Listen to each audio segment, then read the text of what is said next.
afternoon. Good afternoon. Good afternoon. I want to welcome you to today's session of Good Grief.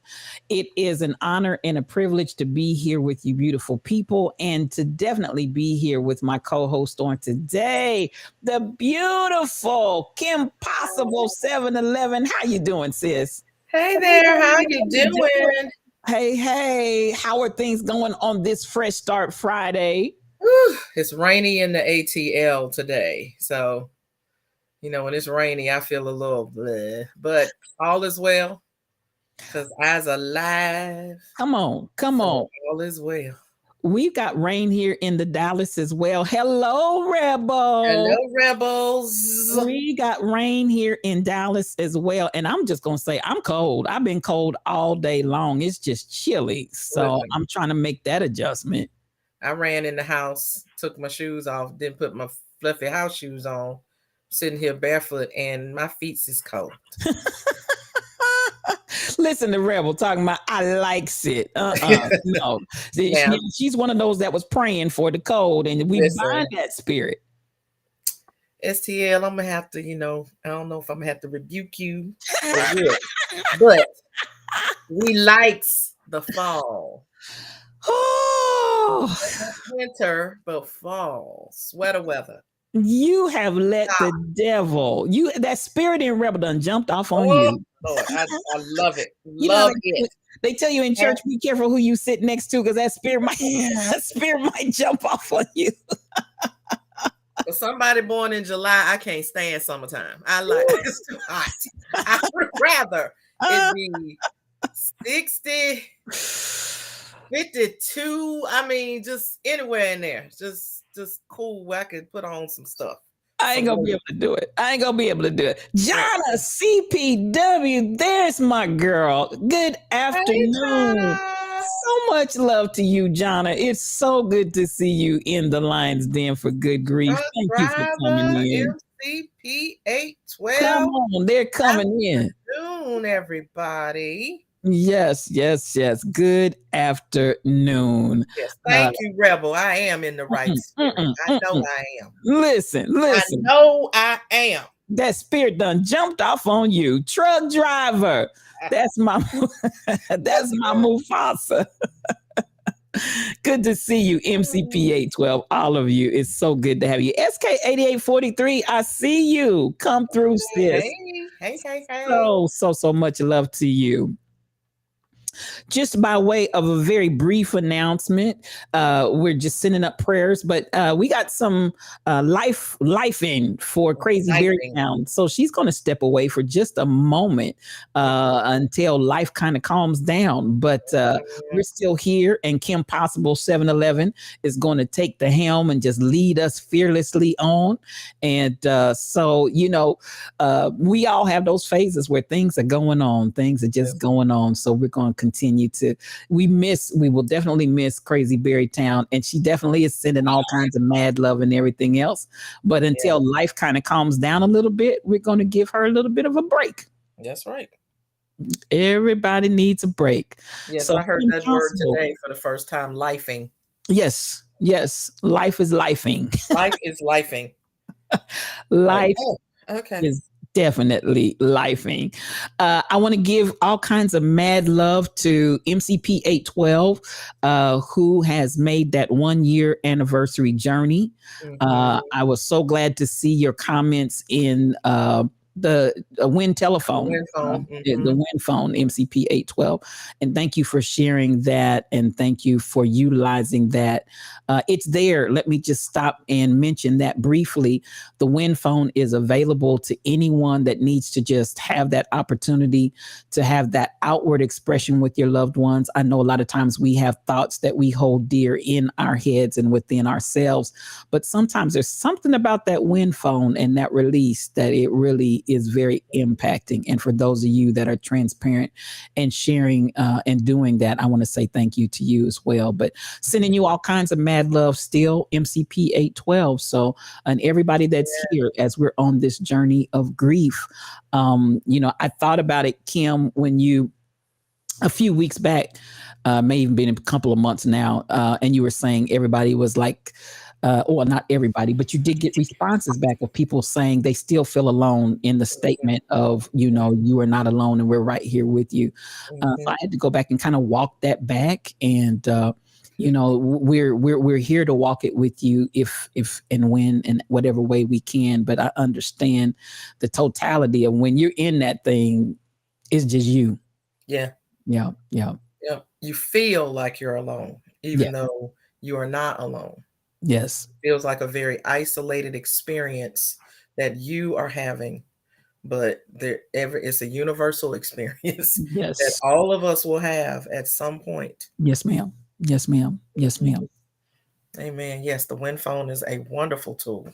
Thanks so much for all you ladies do. You are so welcome. It is a pleasure to be here with you. Absolutely. Well, Kim, take it away. What direction do you want to go today? I'm following the leader.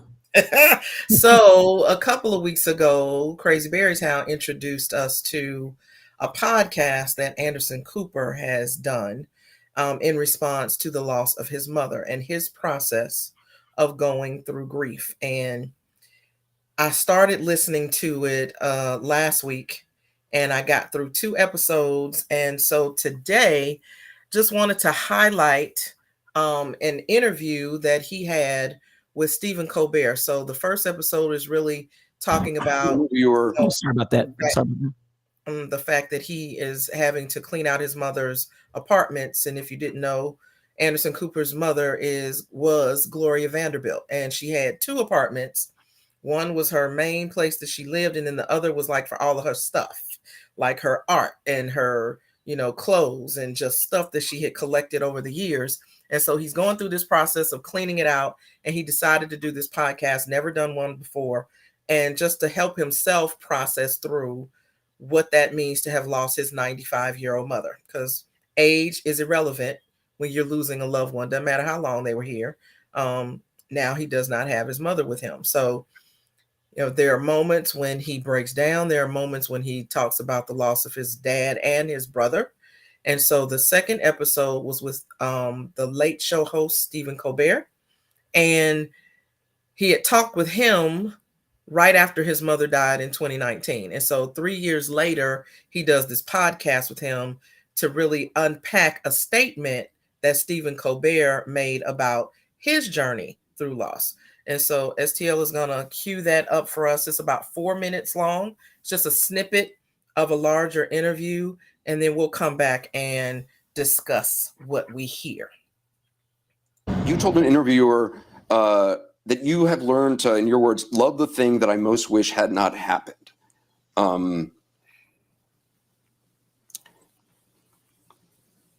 I remember. You went on to say, what punishments of God are not gifts? Do you really believe that? Yes. It's a gift to exist. It's a gift to exist. And with existence comes suffering. There's no escaping that. And I guess I'm either a Catholic or a Buddhist when I say those things, because I've heard those from both traditions. But I didn't learn it that I was grateful for the thing I most wish hadn't happened, is that I realized it. Mm-hmm. Is that, and it's an oddly guilty feeling. It doesn't mean you are happy. I don't want it to have happened. I want it to not have happened. Right. But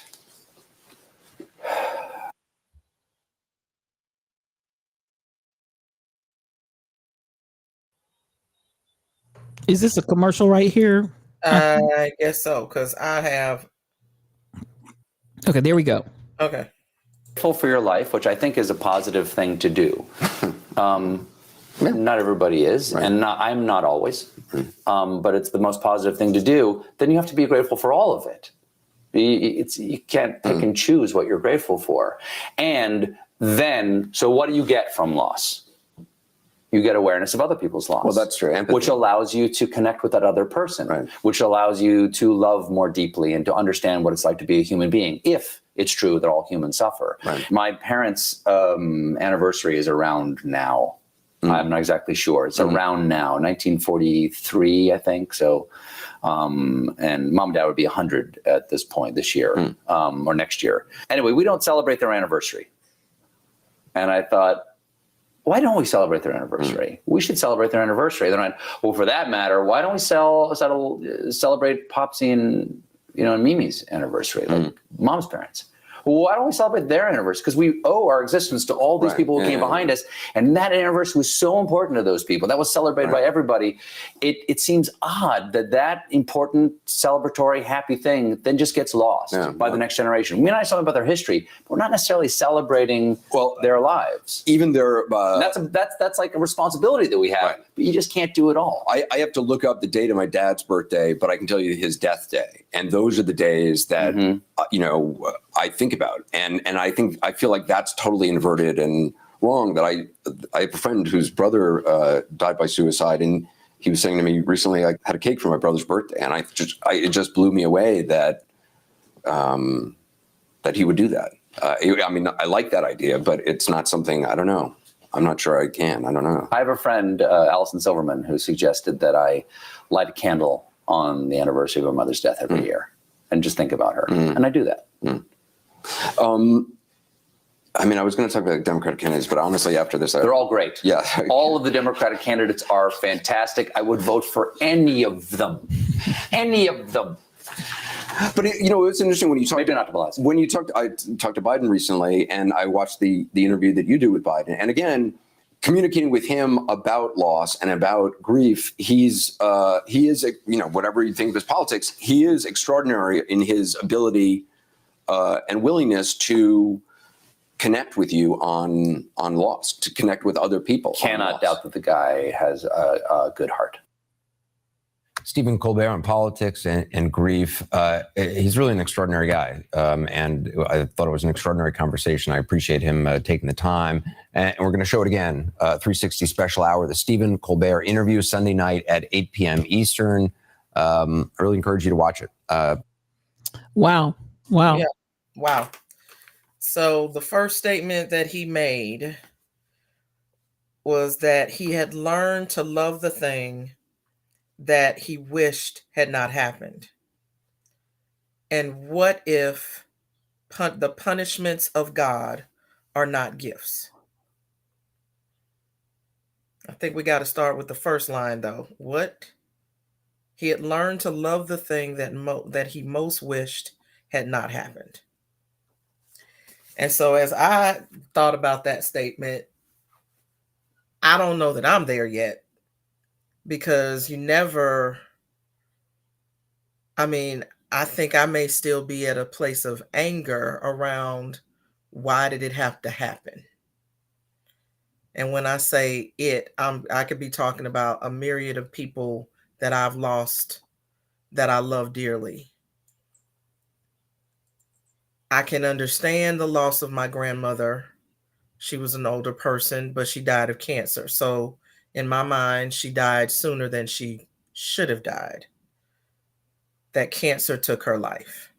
Same is true with my spiritual mom, who, even though she was 74, that's still not long enough because she still had life to live. She still had, in my mind and in my heart, more to impart to me, more prayers to pray, grandchildren to watch grow up, et cetera, et cetera. So I think in hearing, because I've heard the totality of his story, he got to a realization that if life is a series of good things and bad things, and if we're ever going to be grateful for life, then we have to be grateful for the entirety of the life, knowing that we don't get out of life without suffering. Mm-hmm. There's going to be suffering. There's going to be loss. And so, yeah, the question why yet resonates. Yeah. Because we can't deny that as Black people, and particularly Black mothers who have lost Black children in senseless ways, you can't ever make sense out of that. You can't ever come to a place of, you learn to love the thing that you wish had never happened. Mm-hmm. So I do think that he's saying that from a white male perspective. Mm-hmm. And if you were to ask a Black man or a Black woman the same question, I don't know that I would ever get to that level or place of awareness, because our story and our dynamic is very different. And our history is very different. So we're still grieving stuff that happened 400 years ago. Right. We may just be grieving his mother, his dad, and his brothers, but we are grieving generations of things that, when we lose another person, brings that still yet to the surface. So yes. Your thoughts? I think that you hit the nail on the head, the difference between, in my opinion, the Black community and the white community, and not to make it a racial thing, but our losses are just compounded because it seems like they never stop. And we've had so much loss that we've had to deal with. You never get a chance to catch your breath. And then you have the scenario of instances where, definitely through COVID, because the Black community was tremendously impacted, I'm going to say disproportionately to our white counterpart communities. So we were losing a lot more family members a lot quicker and a lot more frequently than those that had good health care and could go in and get the best of treatment and the best of medications and stuff like that. Or, even have somebody that would listen to them at all. I can remember my mother was in the hospital for a fall during COVID, but they were going, you couldn't even get the people to listen to you. I really had to stand guard with her to get medical care, just to have them listen. So we have so much trauma. I guess that's what I'm trying to get to, that we have to deal with. But I think the flip side of that, I have a friend that has been trying to help me walk through the journey of grief in a more personal way, as it relates, probably the most impacting. I think all of them are impacting, but the most impacting are my nephew and my mom, and they were close in proximity. Now, that being said, in 1996, I lost my aunt, my father's sister, and then 3 days later, my father. And then the day after my father's funeral, his niece. And then right after that, my nephew's grandfather. All four of those in the course of less than 2 weeks. It's just unbelievable. But with that situation, even though it was impacting, it still didn't impact me the same way as my nephew and my mother, close proximity. So again, because the trauma, I think, of the pandemic was going on. So, not only did I lose them, but I lost several church members that were friends of mine. And I mean, the numbers were so high. I think you're very, very accurate in the loss isn't as, I don't want to say easy, but as embraced the same way for those that have not had just nonstop trauma that just doesn't quit. And that's the Black community. However, I do want to get to this real quickly. My friend is trying to walk me through, and we talk a lot about getting to the point and place of celebration instead of just having the heaviness of the grieving. Can we get to a point of celebration? So that, I think I've tried to embrace the idea, and I think that may be, when I listen to him talking about the thing that he didn't like and never wanted to happen, he's grown to love that, to really come to a point of being able to embrace it for what it is and appreciate. And I think for me, particularly with my mother, and this may not be with everybody, but particularly for me, I remember so poignantly as she was passing, because I did bring her home, and she was home with me for 3 days before she actually passed away in hospice care. And my siblings and all got to see her and be with her, which we would not have had if I had not been able to bring her home because of COVID. And I can remember as she was passing and she was lying on the bed and I was talking to her in the middle of the night. It was just she and I. And I remember holding her hand. I remember looking at her hands and saying to myself, these hands have worked untiringly, almost nonstop, and they need rest. And I remember that being a very vivid memory of me stopping for a moment as she was passing and looking at her hands and saying, I even took a picture, as a matter of fact, of her hands. But I remember thinking to myself, my mother's hands have not stopped working since, I mean, she was working when she was a little girl. And she helped everybody, and it was just constantly help.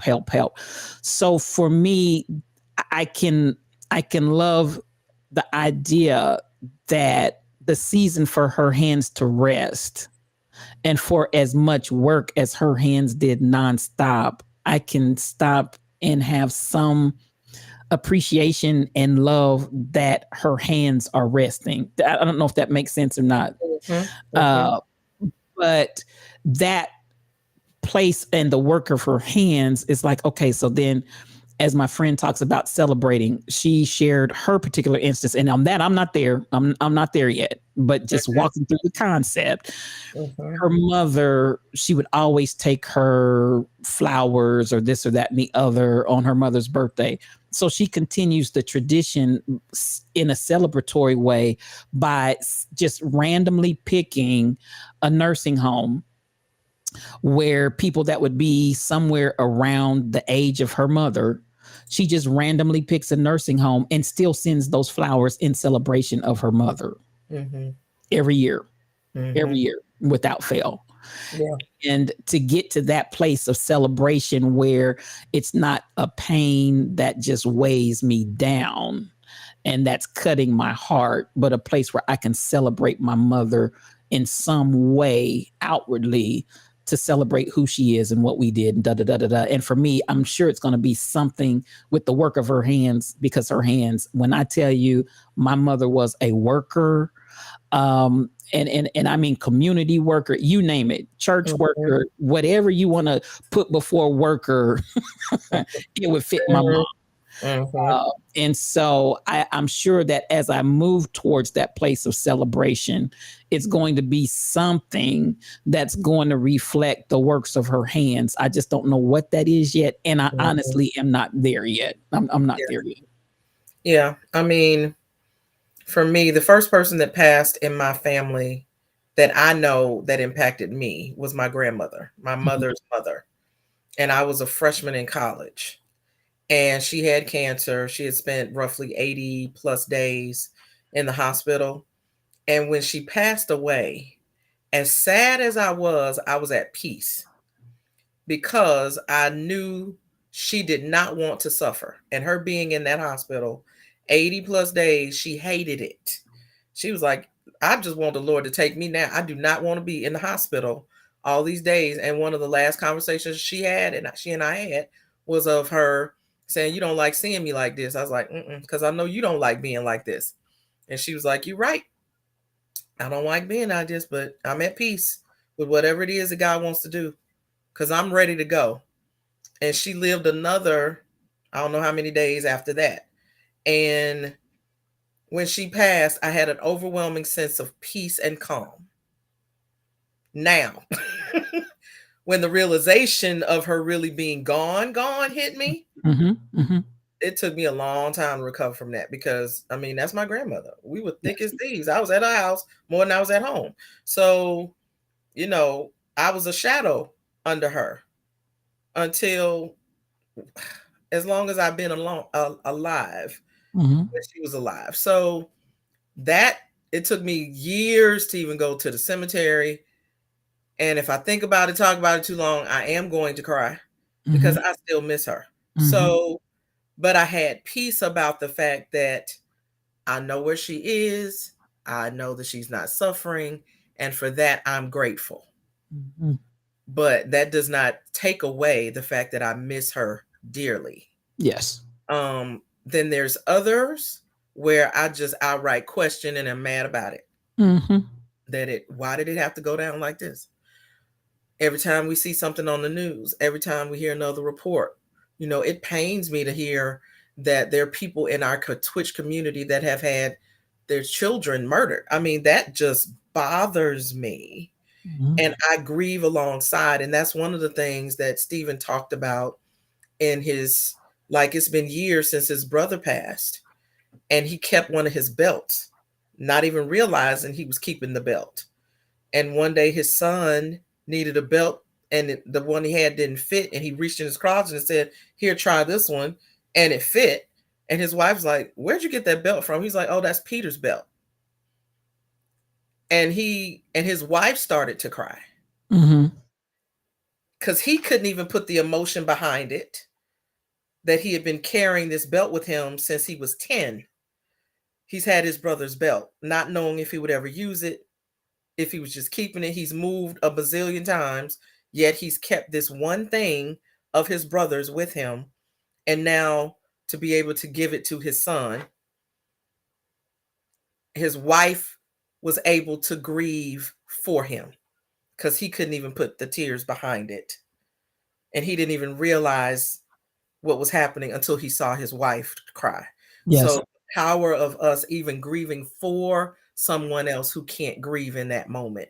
Yes. I thought was very powerful in his he talks about it as awareness. He's like, I don't know when I came to understand all of this. It's like stuff just kind of came together over the course of these 40 years since he's lost his dad. And because he lost his dad and his brothers on the same day. And then he lost his mom some years later. Wow.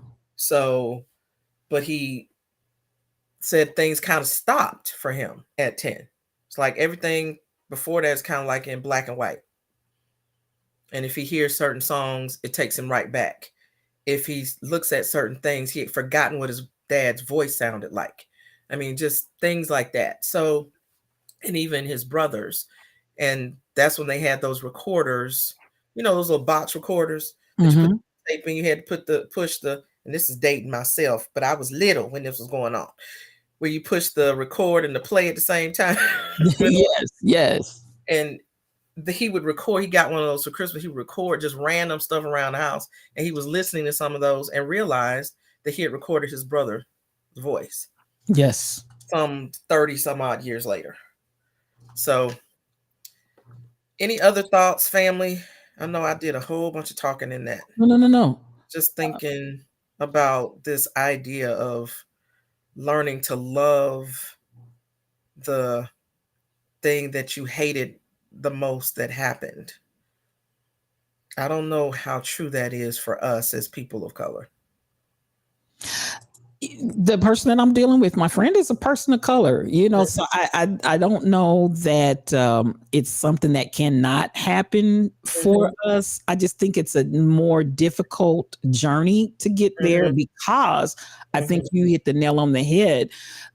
We have so much PTSD and trauma from other directions and other angles. It's hard to recalibrate yourself when you're constantly being bam, bam, bam, bam.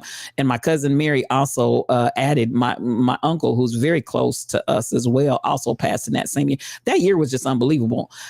That it was just like so many things just back to back to back to back that would not stop, with major family members passing and leaving. I think for me, Kim, too, there's thank you for those roaring biddies, SK8843. I appreciate you for that. And for those that came in, stay lifted. So glad to see you. SK8843, Joanna G, I see you. So much love coming to you. Thank you for coming in. We absolutely appreciate you for being here with us on today. I think that when I think about the scripture, you know, and I try not to get real religious when you get into grief and grieving, because sometimes we can make religion just so ridiculously unreal. And I'm not, you know, you understand what I'm saying? And I am a woman of the cloth. I am a woman of the cloth, but sometimes we can make religion so unreal that we really don't give an opportunity for people to grieve, because the things that we say are just so, to me, in some ways, insensitive to the fact that this person has lost a loved one. But the idea of being able to come to a point where you weep when a child is born and you rejoice when someone transitions to the terrestrial planes, trying to take that, however, and bring it into some kind of balance. I don't think that's going to happen right away. But even again, as my friend is trying to encourage me toward the celebratory concept of not having so much hurt, pain. Now, I'm gonna feel all of that because that's real stuff. That's my mama. That's my nephew. You know, these are people that extremely, extremely close to me. And I think in that way, sometimes we have to back up and say, how long is as long as it takes? You know, I feel sometimes try to nudge us into a little window and a span of time. And okay, that's long enough. No, it's not. It's not. It's not until I'm done. Don't rush me. You know. And the truth of the matter is, there's no done or end date when it comes to grief. The trauma healing class that I do, they liken grief to like these neighborhoods where you have the death or the crisis or the trauma that happens, and then you go into the neighborhood of denial and anger, and you can walk around in there for a while, and then you might go to the next neighborhood of no hope where you're numb, you don't feel like there's a reason for you to go on. You just just don't feel no kind of way about nothing. You're just crying all the time. You lose focus. Some people stop doing things that they know they're supposed to do, but they just don't feel it physically in their body. They just don't have the energy. Yes. Even really move, and do anything because they're just in the space that they're in. And then eventually you can get to this neighborhood of new beginnings, which is where I think this celebration lives. It's where you can begin new rituals and other things and revisit some things you used to, and not necessarily not cry, but not have the pain be as heavy. But the truth of the matter is, you can get to new beginnings and still come back to anger, which is what I think is the journey for us as people of color, is that every time another thing happens, we back in that neighborhood of denial and anger. Like, I can't believe this happened again. Yes. Then you go over no hope, because like how much more can we take? We can't take much more of this, yet here comes another one.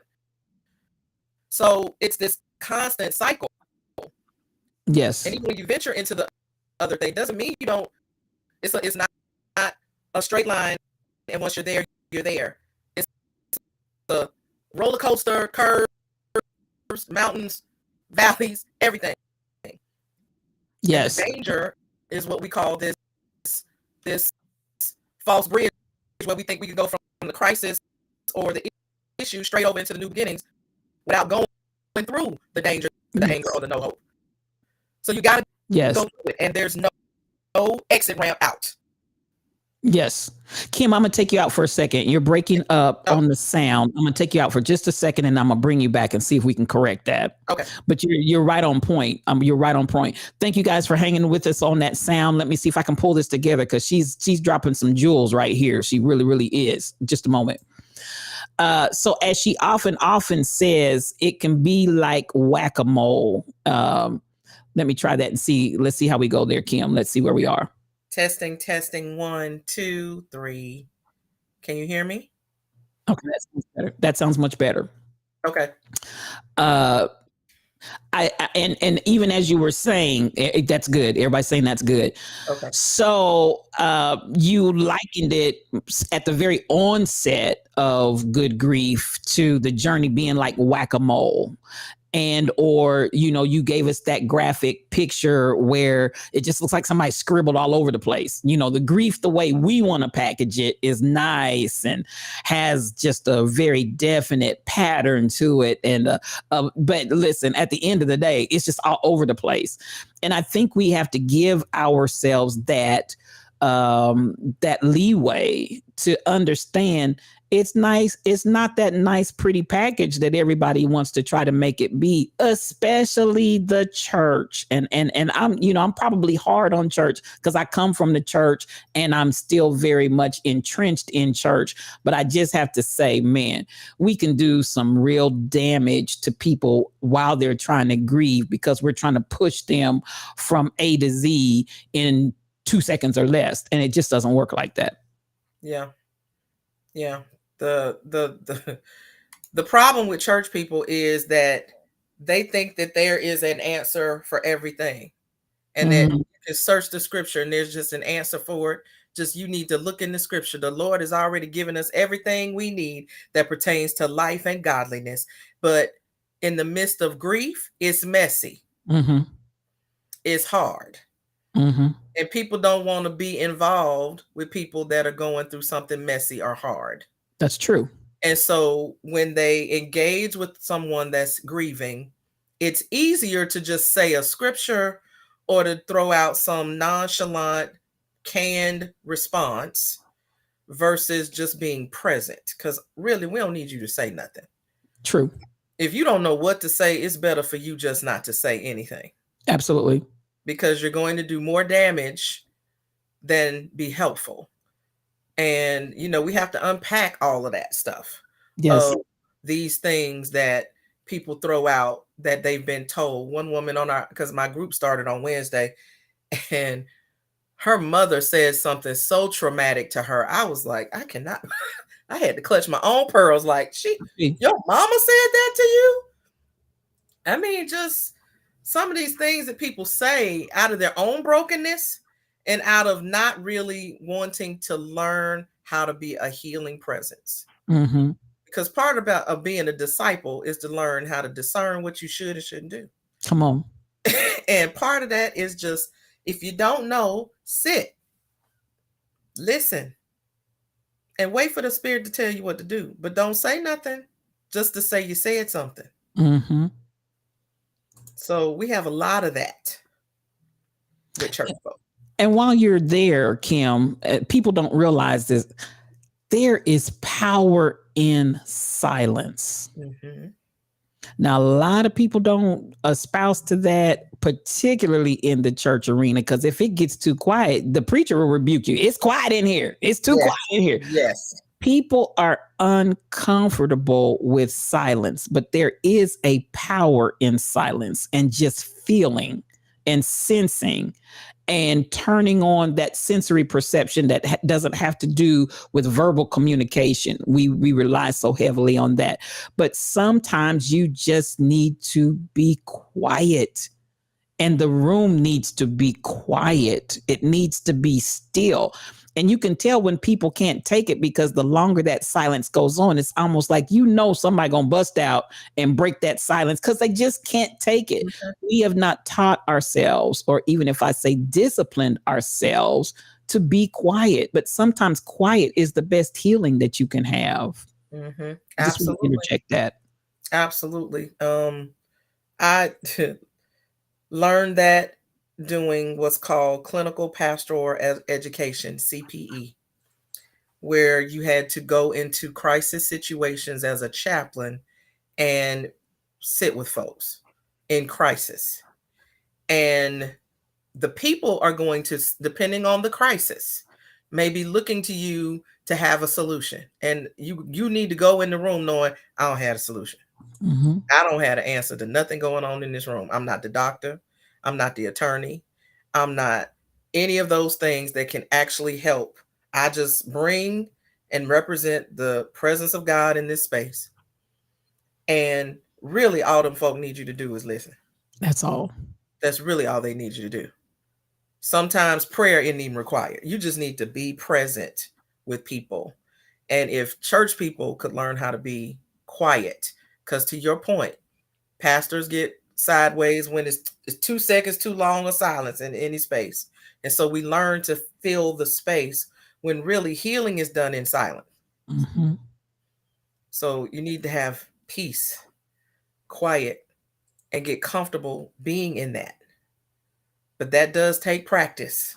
Yes, it does. Learn how to sit in quiet. Yes. Yes.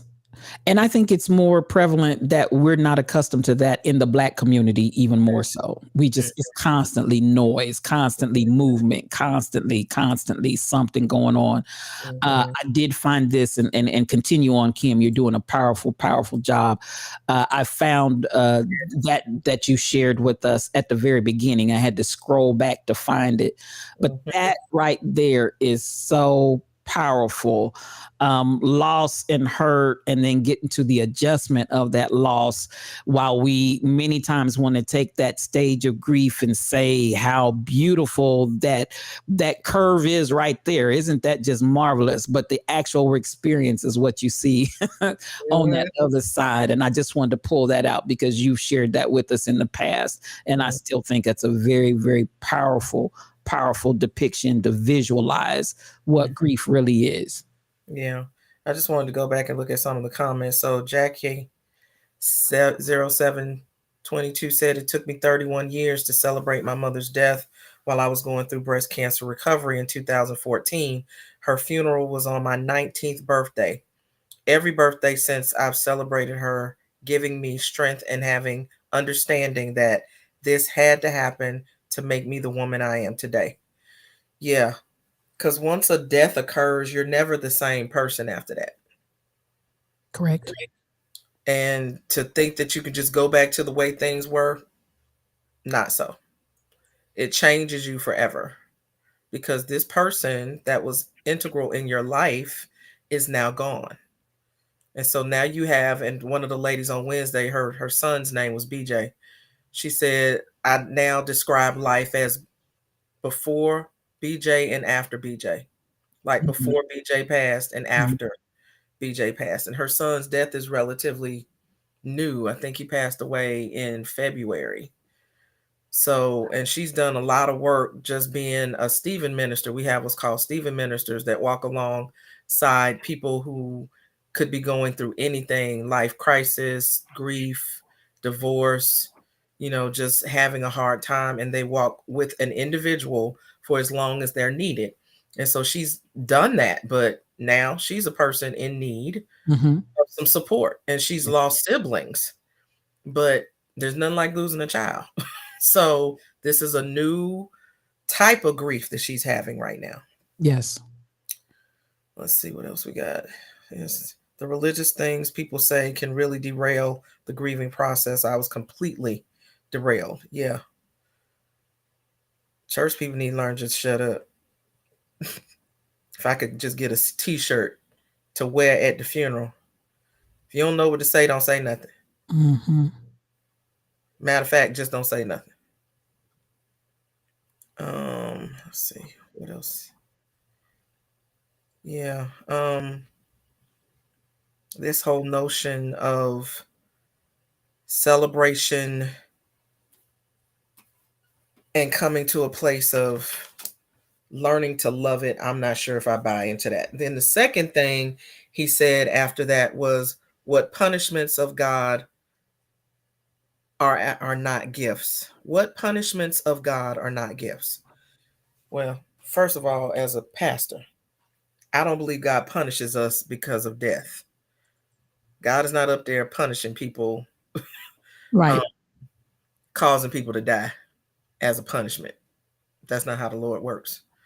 Life happens. We live in a broken, failed world with a whole lot of stuff going on.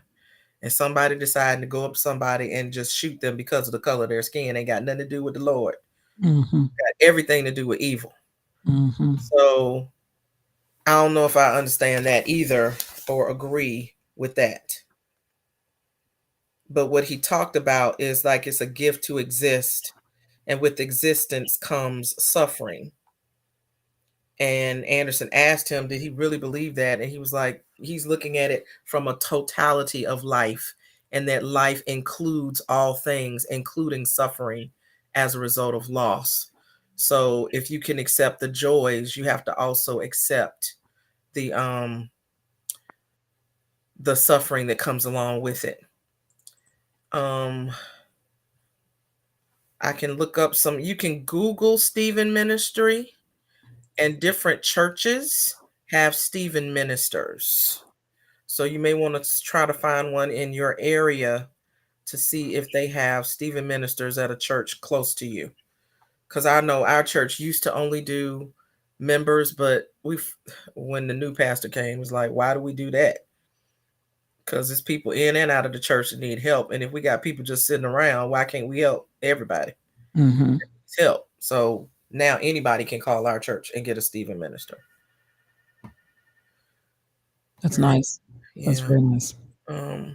So any thoughts about that? Just this idea? Now that part I can't really wrap my brain around. It's a stretch. It is a stretch for me. That one, I think it kind of leaves me in the dust. I can't really. How I made sense of all of this, I'm like, okay, this is one white man's opinion. This is one grieving white man's opinion. And as they say, look at it all, eat the meat, leave the bones. So whatever makes sense for you, glean it. And if it doesn't, girl, leave that stuff on the floor, keep it moving.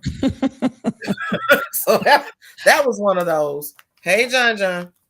Culturally, and you touched on it, and I think people don't want to make a difference between the two. But culturally, I don't think you can not address the differences in the culture and I'm gonna go back to the point that you made from the very beginning, as well as other things, but still relating to the same root. We've been traumatized.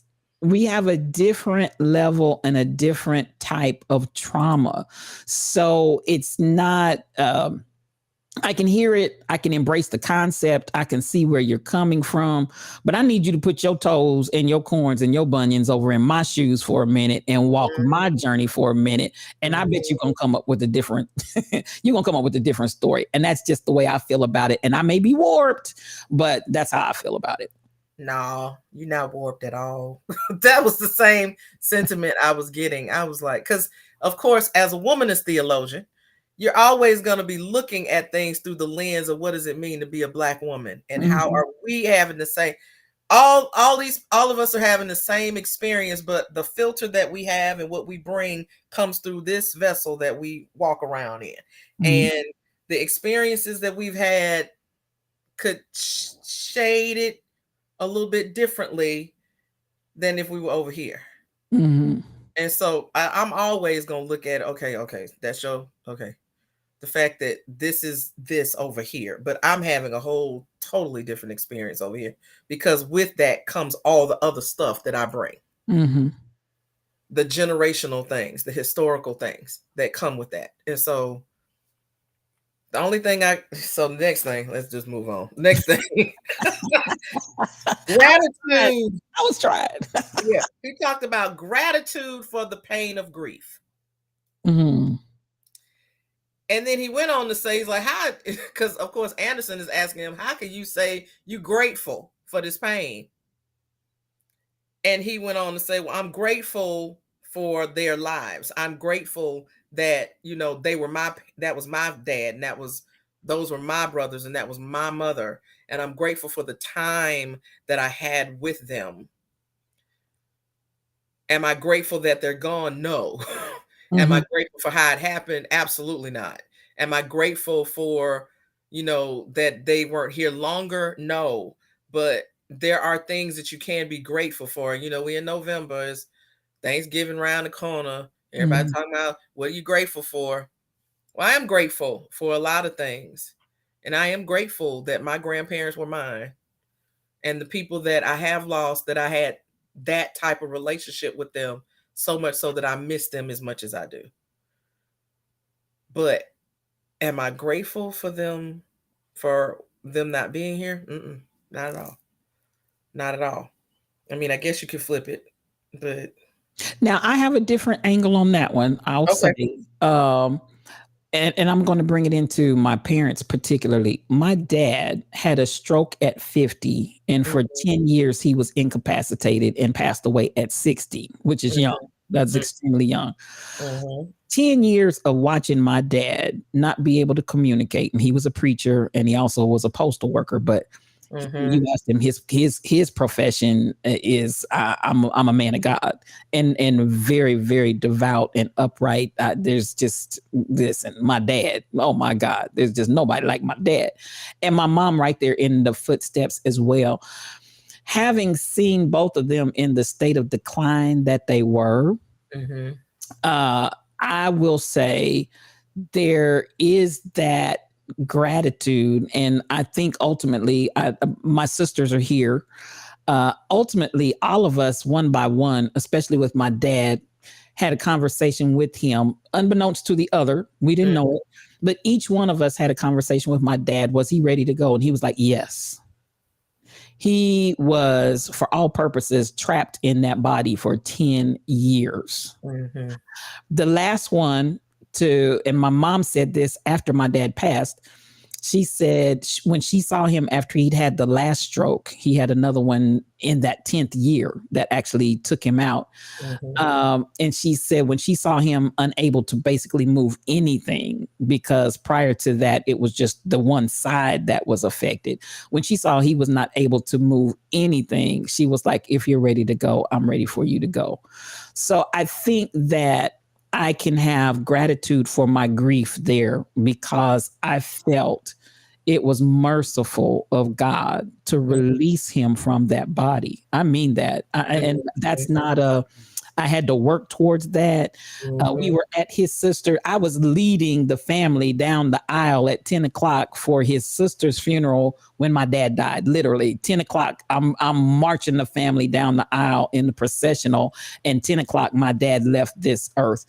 So it's like that same morning when we got back to Kansas City and found out that he had expired, for me, there was relief. Mm-hmm. And for me, there was a gratitude that he was released from that, because at that point and long before, for me, it just felt like torture.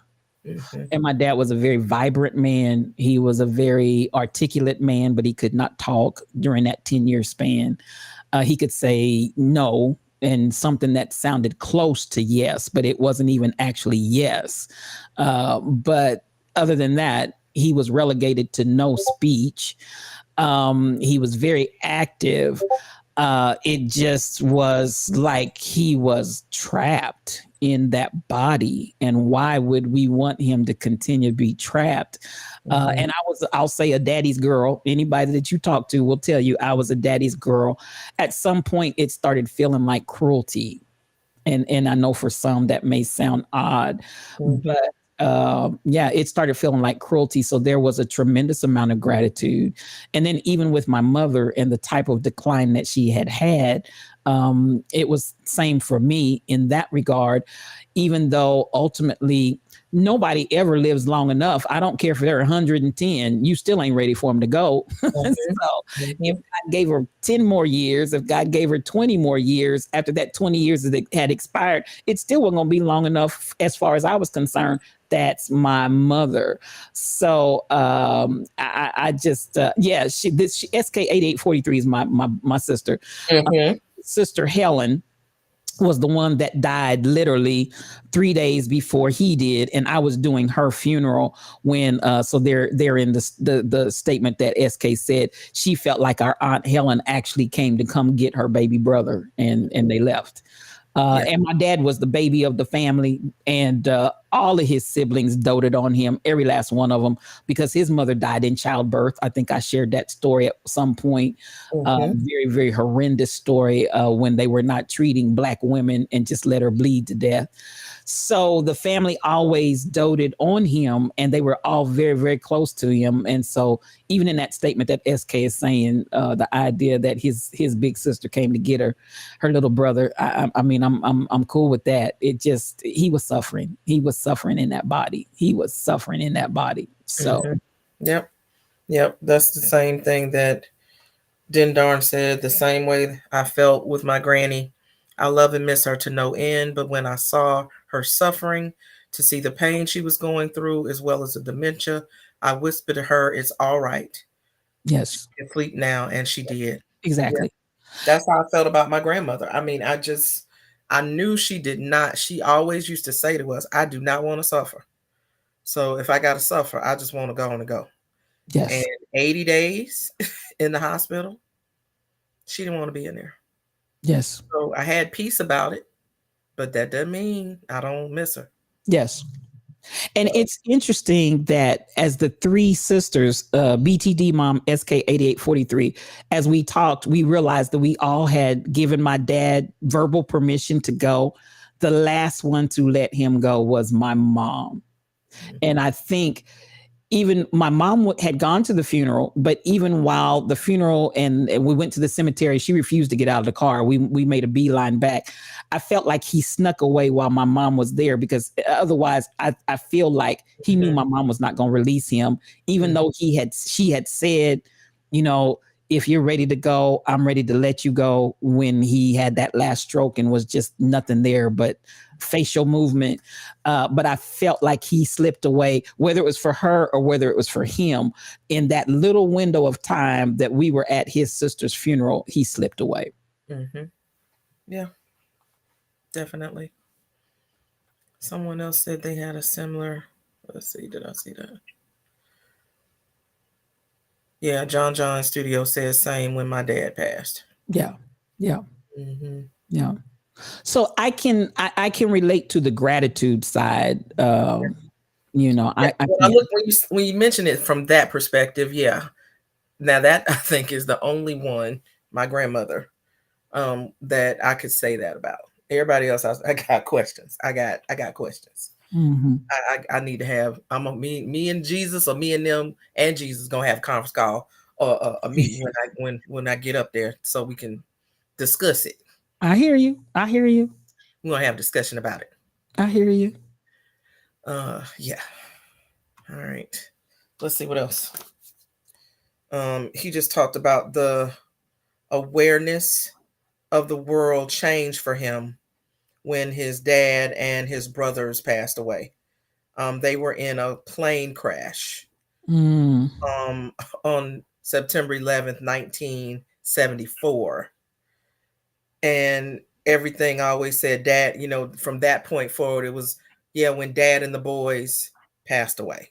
Yes. The two were lumped together, and they were on their way to, I think, play baseball or something. And so he said it's just stuck in his mind, the last memory of them like grabbing all their baseball stuff. And so in their mind, they're always like trying to get their baseball stuff together, because that's the last memory that they have. And so he was kind of stuck in that moment for a long time. Yes. And that he would have these flashes of these memories, and that everything before then seemed to just kind of be in black and white for him. Yeah. And that kind of scenario, I think back to extended family on my grandfather's side. He had a sibling who, the Wilkerson family had 5 deaths in an automobile accident, and there were 5 caskets from adults to little children just stretched out across that front of the church. That man, it's when you say that's life-changing, that's life-changing. Dr. Dady, good to have you with us, and tell your stylist I'm so glad she's listening, and we're glad to have her as well. Auntie Diddy, so much love to you. John, anybody else that we missed coming in while we were talking. Hello, everyone. But man, when you have those multiple deaths at the same time, it's just, you know. Yeah. When I talk about the 4 that we had back to back to back, and really, as MCP 812 said, her dad, who was my dad's brother, same year. And then my mom had a sister-in-law who also within that same time window. So, I mean, by the time you pull in from both sides of the family, it's just insane. But when you think about, like he said, my dad and my brother at the same time, that's powerful. That's really something. Yeah, 2 brothers. Yeah. So 3 people total. And I remember I was just out of college. We were watching the news and saw a shooting, a murder-suicide at Callaway Gardens here in Georgia. Mm-hmm. And of course, me and my mom was like, hope it's not anybody we know, because like we have family near there in Pine Mountain, Georgia. And anybody in my family that lived in Pine Mountain, Georgia had worked at some point at Callaway Gardens. And then 2 hours later, the phone rings. And it is my cousin's. So my cousin was separated from her husband. She was dating some man. They went to go pick up my other cousin from work at Callaway Gardens. He murdered one of them, the girlfriend, on the way. And then when he picked up the other cousin, he murdered her and then murdered himself. So that was a 2 casket funeral, and I refused to go because I was like, I can't do it. So what would you, for those of us that have gone through those kinds of experiences, and they are definitely traumatic and it's definitely transformative, you will never be the same again. So what would you, in context to what this brother's saying about coming to celebration and so on and so forth, I think that sometimes we're struggling, and especially when you have several back to back to back to back to back to back to back to back. That's a lot. That's a lot. I appreciate Stacy Blessed One being with us on today, and so much love that I continue to feel in my heart towards her, and so much love to you, sis. But when you've had those back to back to backs, any. The only thing that I can say is that I would, if it were me, I would seek out some professional support, because that's a lot to process, because you're literally grieving multiple people at the same time. So to grieve one person is heavy. Mm-hmm. Grieve two is heavier. Then you add 3, 4, 5, however many you got to add. That's a lot of weight to carry. And so DJ Droopy talks about how he is in therapy now because he lost 7 people in 1 year. And at the time, it may be more than that. The therapist that he's going to see, he's now a case study because of just the amount of people that he lost in a span of time. And that it helps you to have to, because you can't, it may help you to compartmentalize it, but it's hard to do that because everything is happening all at once. Yeah. So, I mean, faith helps. Yes, it does. But I think some professional support helps even more. Because I promise you, that 4th funeral that we were sitting in, I was in shock. I was in shell shock. I mean, you just cannot believe that in less than 2 weeks' time, you've been to 4 totally separate funerals, and everybody completely interconnected, close family members. It's just really hard to wrap your brain around that. There's a sense of, I describe it as being in shell shock.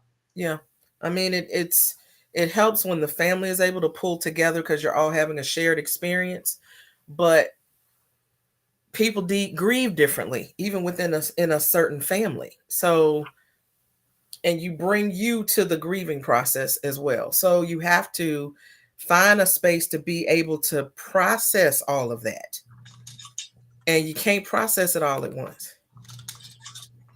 So that would be my suggestion, is to find someone that specializes in grief, that's licensed, that can help you process through all of that,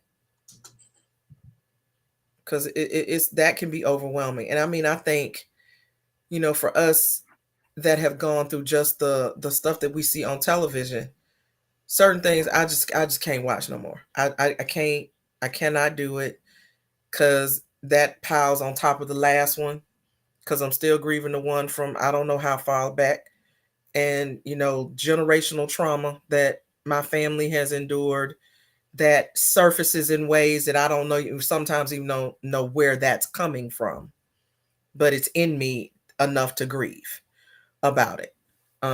Certain things that I read about our history that bring up certain things from me, and it all just lumps it all, and I'm just a big, huge mess. Mm-hmm. And it puts me in a mood. It puts me in a space of depression sometimes to even just go through all of that. So I have to disconnect. But every time another one surfaces, all that does is bring everything back up. Mm-hmm.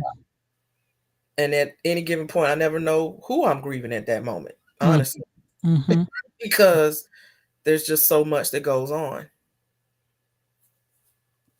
So spaces like this, the trauma healing group that I'm doing on Wednesdays with a group of women, all of them have had loss as well as childhood trauma.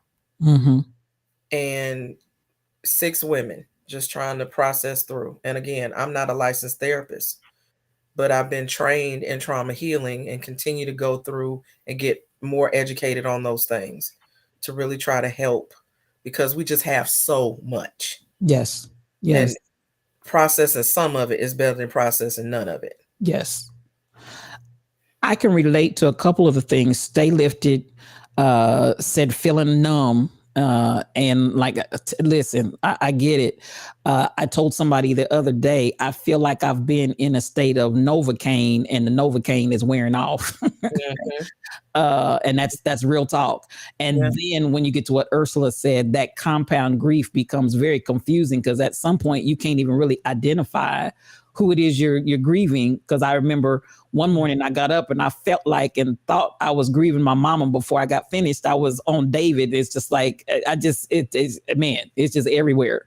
So it can be very, very confusing, and just really trying to process it all. And where I might be in this place with mom, I'm in some place totally different with David, and I'm in some place totally different with, you know what I'm saying? By the time you sit down and try to figure out, where is this coming from and who is this for? It's like there's so many, eeny, meeny, miny, mo. You just have to give it enough time to manifest to see which one it is, because otherwise I don't know. Yeah. That's it. I mean, I've just learned at this point that whatever I'm crying about, that's what I need to cry about right now. Whoever that's for, whatever that's for. Okay. Let's just go with it, because I have no idea who I'm grieving in any given moment. Yes. And yes. Thank you all for sharing in the chat. Thank you for sharing. Just a sidebar, because everybody going to see Wakanda Forever, but people are going to be grieving in this movie, because the movie also addresses the loss of Chadwick Boseman. And whether we knew him personally or not is irrelevant. Black Panther, he forever will be Black Panther, and he left a mark on us as a culture. That, you know, when they have whatever ritual they have in the movie, I'm already bringing at least 3 packs of tissue with me. And I dare anybody to say anything to me about it in that movie. Oh, I do the ugly cry on movies. I'm just not even. Because I got a luncheon tomorrow at 11, the movie's at 3:10, and then I was supposed to have a dinner that got moved to 9 o'clock, but now I'm not going to, because 9 o'clock is too late to be going to dinner. So that I have the rest of the afternoon to get myself together. So I was going to wear lashes and all that stuff. I will not be doing that tomorrow, because I'm going to the movie at 3:10. And so I need to be prepared for whatever I got to be prepared for. And there's no point in me putting on lashes knowing that I'm going to just pull them right on off in the midst of a Kleenex. Listen, save yourself and your lashes. Save my lashes and that glue. Kim, it's been wonderful. We're a little bit over time. That's okay. This is what we do here at Good Grief, and I appreciate everybody that has come. I'm going to get ready for however you want to wrap us up here. This has been a good conversation, and thank you for bringing that video footage to us. At least gives me something to open myself up to, and that I want to say, Kim, I couldn't relate to what he was saying, and I'm saying, in my mind, because I'm definitely not there. In my mind, I'm saying, no, that ain't for me, but maybe it does need, I want to open myself and at least be aware that maybe that can be me. I don't want to just close myself off. Yeah. I mean, so there's the whole point of the podcast is the fact that Anderson realized that he has children now. And he didn't want to not grieve in a proper way. And he knew that as a result of the loss of his dad and his brother, that he just kind of stuffed that away. He didn't really cry about it. He tried to mentally think it through and process it mentally and not with his heart. And so now that he has children, he didn't want to be that guy that didn't know how to process his emotions. So he journeyed into this path of talking to people who had been through grief. And Stephen Colbert was just one of the people that he talked to. Because when he interviewed him, he was fascinated by this statement. He was like, well, clearly I'm not there. So why are you there? You know, so just listening to other people and their journey just kind of opens us up to the fact that we are also on a journey, and that our journey may not look like that. That's that person's revelation. There are some things that I gleaned that I couldn't even get to because I was re-listening to it and making notes, and I didn't get to the good part. So maybe next week we'll get to the good part of what some of the things that he said that I did resonate with more so. But the point is to just be open to the journey and know that everybody has a grief journey story.